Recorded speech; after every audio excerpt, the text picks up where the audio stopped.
నమస్తే BCN news కి స్వాగతం। నా పేరు నీలిమ। ముందుగా ముఖ్యాంశాలు। సినీ ఫక్కీలో శ్రీకాకుళంలో చోరీ, బ్యాంకు నుంచి డ్రా చేసిన 3.5 లక్షలు మాయం।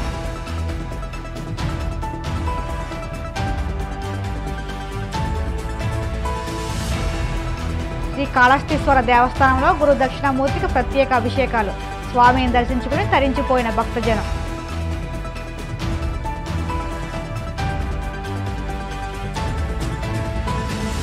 ప్రకాశం జిల్లా చెంచుగూడెం సమీపంలో బోల్తా కొట్టిన బొలెరో, 15 మందికి గాయాలు।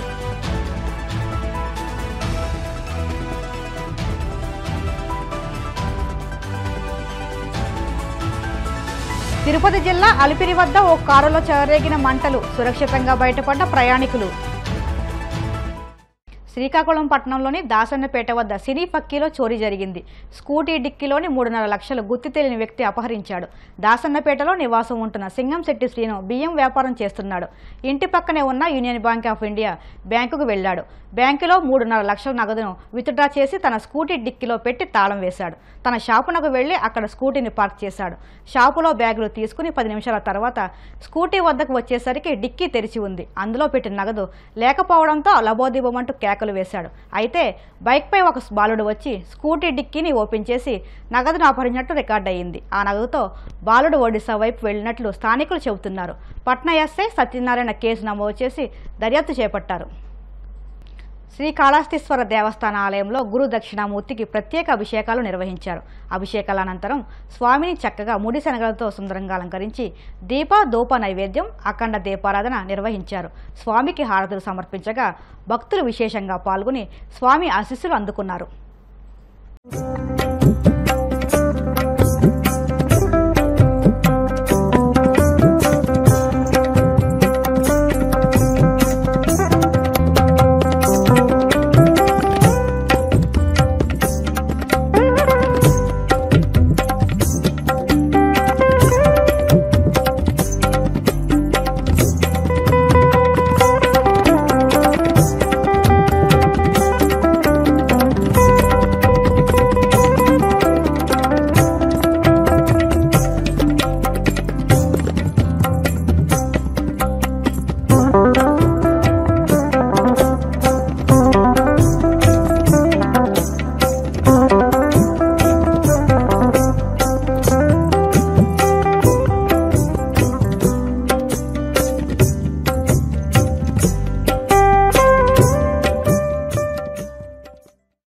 వైశాఖ మాసం సందర్భంగా తూర్పుగోదావరి జిల్లా గోకవరంలోని దేవీ చౌక్లో కొలువైన కనకదుర్గమ్మ ఆలయంలో భక్తులకు మామిడి పళ్లను ప్రసాదంగా పంపిణీ చేసినట్టు విశ్వ హిందూ ధర్మ పరిరక్షణ రామసేన వ్యవస్థాపక అధ్యక్షులు కంబాల శ్రీనివాసరావు అన్నారు।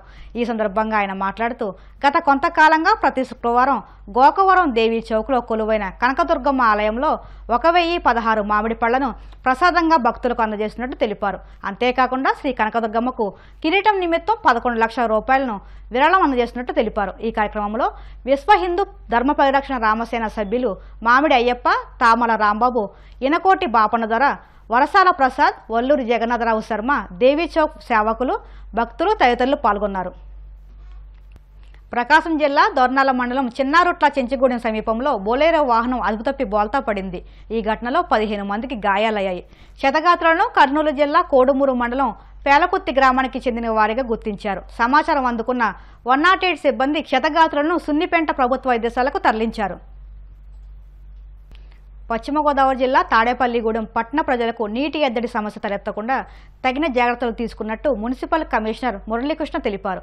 ఈ మేరకు ఆయన మీడియాతో మాట్లాడుతూ ఈ నెల 10వ తేదీన కాలువలు మూసివేయడంతో జవ్వలపాలెం వద్ద ఏలూరు కాలువలో క్రాస్ బండ ఏర్పాటు చేసినట్టు తెలిపారు। పట్టణ ప్రజలు తాగునీటిని సక్రమంగా వాడుకుని తమకు సహకరించాలని కోరారు। ఈ నెల 10వ తేదీ 6 గంటలకి గోదావరి కెనాల్ విద్యాశ్రమం దగ్గర క్లోజ్ చేయడం జరిగింది। దాని మూలంగా మనం కాలువలో వాటర్ తీసుకుందామని చెప్పేసి కాలువలో అడ్డగా క్రాస్ బండ్ ఒకటి వేసాం। క్రాస్ బండ్ వేయడం మూలంగా ఒక వారం రోజులు అధికంగా కెనాల్ నుంచి వాటర్ తీసుకునే అవకాశం మనకు ఉంది। పంపుల చెరువు మనకి అందుబాటులో ఉంది। పంపుల చెరువులో వాటర్ సుమారుగా 22 రోజులు వస్తుంది। 22 రోజులు, ఇది ఒక 5 రోజులు, 27 రోజుల వరకు సుమారు నెల రోజుల వరకు మనం వాటర్ సప్లై నిరంతరాయంగా కాలువ కట్టేవే కానీ ఇవ్వగలము। ఈ ఏడాది మనకి నీటి సరఫరాలో ఇబ్బంది అంటూ ఏమి రాదు.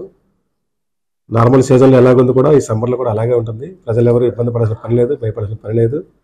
స్వచ్ఛమైన నీరు, తాగునీరు సరఫరా చేయడానికి మేము అన్ని విధాల ప్రయత్నం చేస్తున్నాము. ఈ ఏడాది ఇబ్బంది రాకపోవచ్చు, రాదు కూడానండి. రాకుండా చర్యలు కూడా మేము తీసుకుంటున్నామండి. థ్యాంక్ యూ అండి. వాటర్ క్వాలిటీలో ఎక్కడ రాజీ పడే పని లేదు. 1-2 చోట్ల ఎక్కడైనా పొల్యూషన్ ఉందంటే మా దృష్టిలోకి తీసుకొస్తే మేము వెంటనే రెక్టిఫై చేస్తామండి. నేను మున్సిపల్ ఇంజనీర్, నా నెంబరు 9849906547 అండి.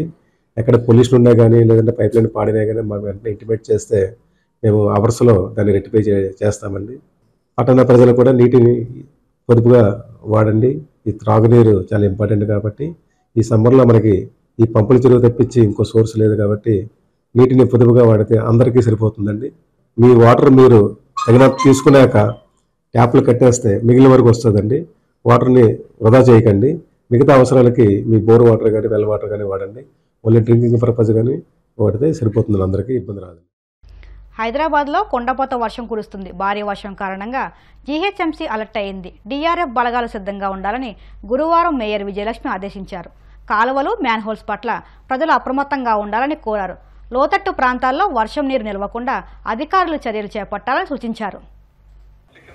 all teams are there in the field, man, engineers including me, and at the same time ఇక్కడ బానే పడుతున్నది. at the same time మన హైయర్ టీమ్స్ కూడా నాలా పాయింట్స్ కల్వర్ట్స్ దగ్గర కూడా పెట్టడం జరిగింది sir. we are monitoring closely man for any such we flush చేస్తుంది. నాకు అదొక్కటే main problem for me is the Tirupati జిల్లా అలిపిరి వద్ద జరిగిన ప్రమాదంలో ఓ కారు పూర్తిగా దగ్ధమైంది. కారులో మంటలు ఎలా వచ్చాయో తెలియాల్సి ఉంది. అయితే మంటలు రాగానే అప్రమత్తమైన కారు డ్రైవర్ ప్రయాణికులను అప్రమత్తం చేశారు. కారు నుంచి దిగి భక్తులు పరుగులు తీశారు. సమాచారం అందుకున్న ఫైర్ సిబ్బంది మంటలను అదుపులోకి తెచ్చారు. ఈ ఘటనపై మరింత సమాచారం తెలియాల్సి ఉంది. ఏపీ సీఎం జగన్ను ప్రముఖ జ్యోతిష్యుడు వేణుస్వామి కలిశారు. ఏపీలో ఎన్నికల అనంతరం వేణుస్వామి జగన్తో భేటీ కావడం చర్చనీయాంశంగా మారింది. వీరిద్దరూ కారులో కూర్చుని మాట్లాడుకుంటున్న వీడియో ప్రస్తుతం సోషల్ మీడియాలో వైరల్గా మారింది. జగన్ మళ్లీ సీఎం అవుతారని ఇప్పటికే వేణుస్వామి పలు ఇంటర్వ్యూల్లో చెప్పారు. ఈ నేపథ్యంలో ఆయన సీఎం జగన్ను కలవడం విశేషాన్ని సంతరించుకుంది. పెంపుడు సునకం 2 కుటుంబాల మధ్య చిచ్చుపెట్టింది. కర్రలు, రాళ్లతో దాడి చేసుకునేదాకా వెళ్లింది. వీళ్లు ప్రేమగా పెంచుకుంటున్న కుక్క అదే వీధిలో ఉంటున్న మరో కుటుంబానికి చెందిన వ్యక్తిని కలవడంతో గొడవ మొదలైంది. పోలీసులకు ఫిర్యాదు చేసిన బాధిత కుటుంబ సభ్యులు మరుసటి రోజు రోడ్డు మీద కుక్క కనిపించడంతో యువకుడిని పట్టుకుని చితకబాదారు. ఈ దాడి మొత్తం అక్కడున్న సీసీటీవీ కెమెరా రికార్డ్ అయ్యింది. హైదరాబాద్ మధురనగర్లో జరిగిన ఈ ఘటన ఇప్పుడు సంచలనంగా మారింది. ఈ ఘటనపై పోలీసులు కేసు నమోదు చేసి దర్యాప్తు చేపట్టారు. ఇప్పుడు కాసేపు ప్రకటనలు.